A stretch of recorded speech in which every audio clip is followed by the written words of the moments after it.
Assalamualaikum warahmatullahi wabarakatuh.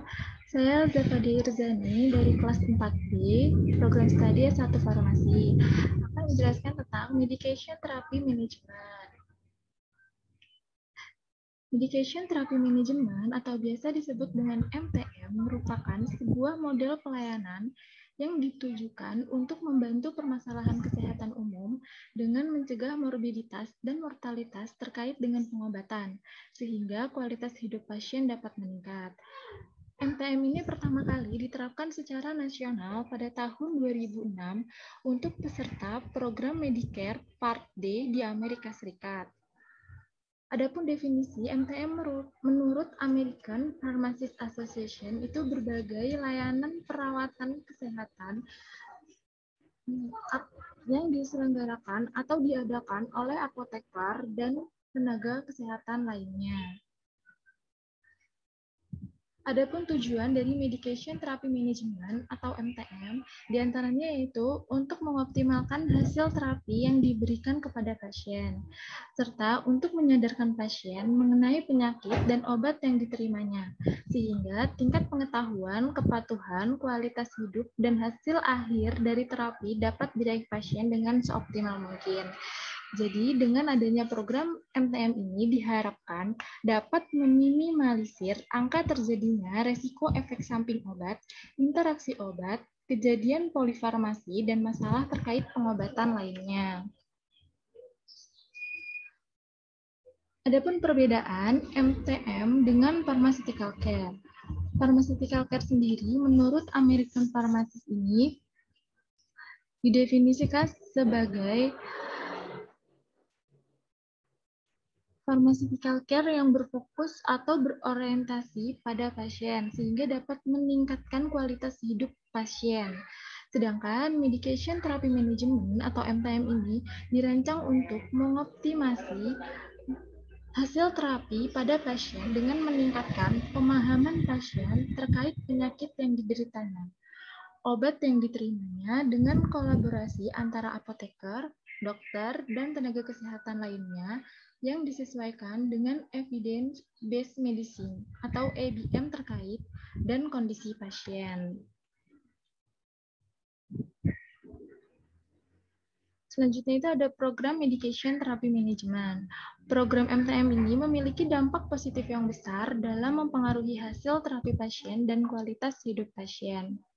Tidak hanya di dunia kefarmasian internasional, dalam dunia kefarmasian nasional pun seperti di Indonesia, MTM telah dikenalkan kepada para apoteker.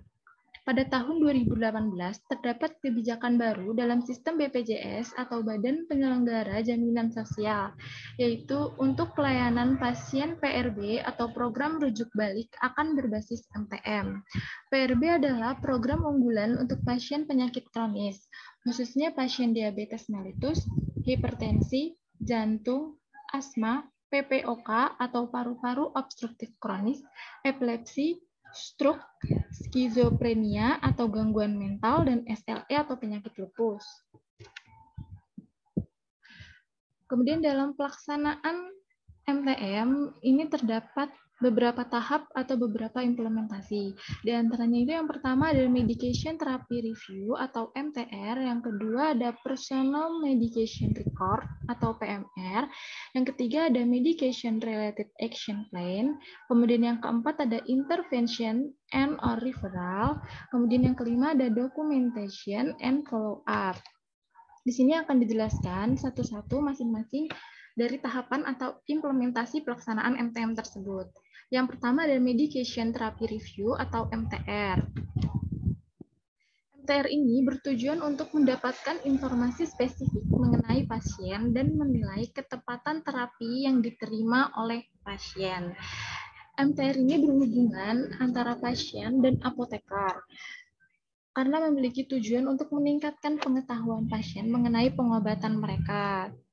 Yang termasuk di dalam MTR ini di antara lain ada pasien interview, ini itu berisi terkait informasi demografis, status kesehatan umum, pekerjaan pasien, riwayat medis pasien, kemudian riwayat pengobatan pasien sebelumnya.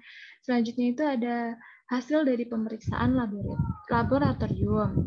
Dan yang terakhir itu ada dengan menilai keyakinan pasien, kemudian preferensi, budaya, status keuangan, dan tujuan kesehatan dari pasien. Selanjutnya itu ada Personal Medication Record atau PMR.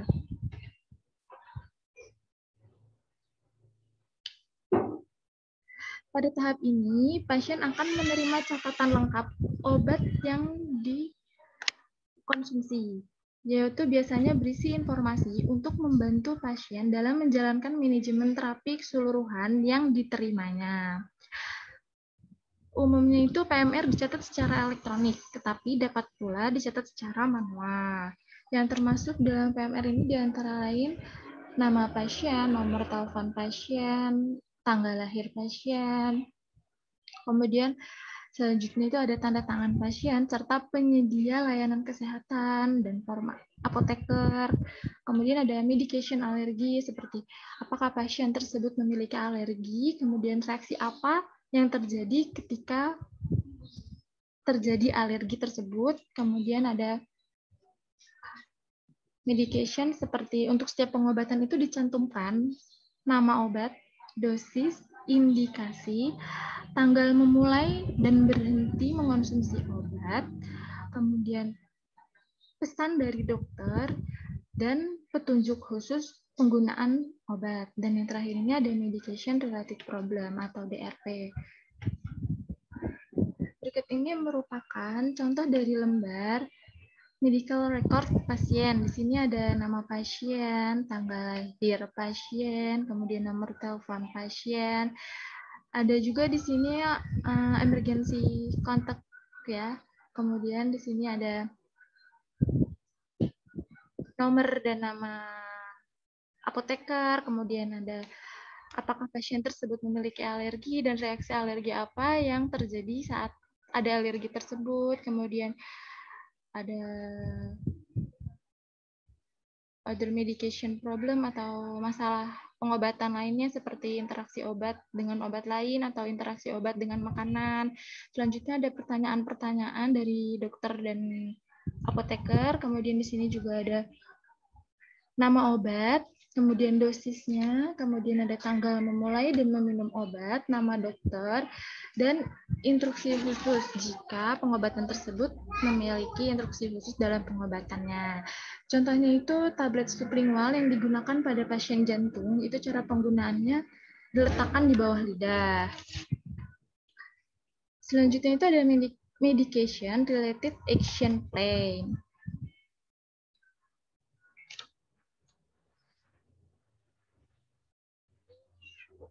Pada medication related action plan ini, berisi daftar tindakan yang harus dilakukan pasien untuk mengetahui sejauh mana perkembangan manajemen diri dalam terapi obatnya. Dalam medication related action plan ini berisi diantaranya nama pasien, nama dan nomor telepon, dokter serta apoteker, kemudian tanggal pembuatan medication related action plan tersebut, kemudian langkah tindakan untuk pasien, catatan untuk pasien, serta informasi persetujuan untuk melakukan follow up dengan apoteker bila diperlukan.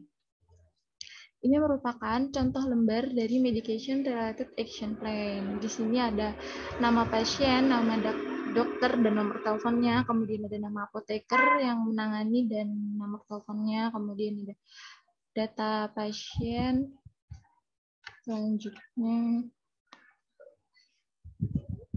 Selanjutnya itu ada intervention and or referral.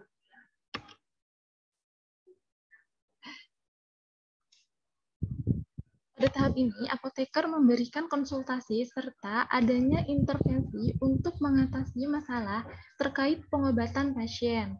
Selain itu, memberikan rekomendasi rujukan ke dokter atau tenaga kesehatan lainnya jika itu dirasa perlu.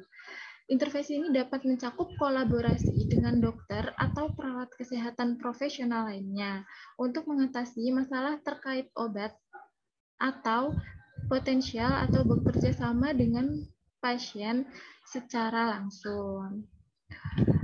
Nah, adapun contoh dari keadaan yang mungkin memerlukan rujukan, seperti misalnya mungkin pasien menunjukkan potensi masalah, sehingga memerlukan rujukan untuk evaluasi dan diagnosis lebih lanjut. Selanjutnya itu pada pasien dengan penyakit kronis seperti diabetes, dan selanjutnya pada pasien yang memerlukan pemantauan beresiko tinggi obat-obatan, misalnya warfarin, phenytoin, dan methotrexate. Selanjutnya itu ada documentation and follow-up.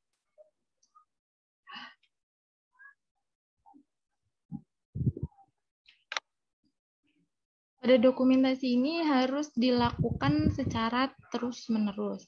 Dokumentasi atau MTM ini termasuk dalam pembukuan dan memelihara rekam spesifik pasien secara terus-menerus yang memuat urutan kronologi rekam dari semua pemberi atau penyedia layanan kesehatan sesuai dengan format standar yang telah ditetapkan, yaitu SOAP, subject, objektif, assessment, dan plain.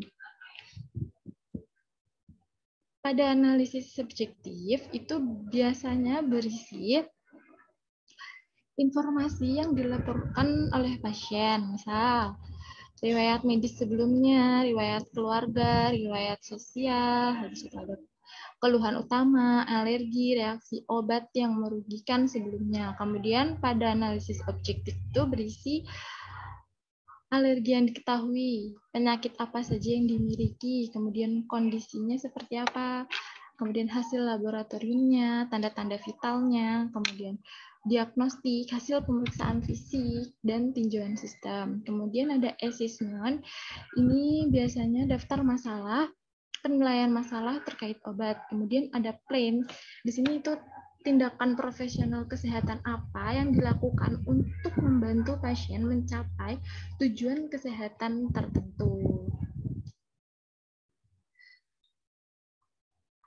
Selanjutnya itu apa saja manfaat yang dapat diambil dari program MTM ini.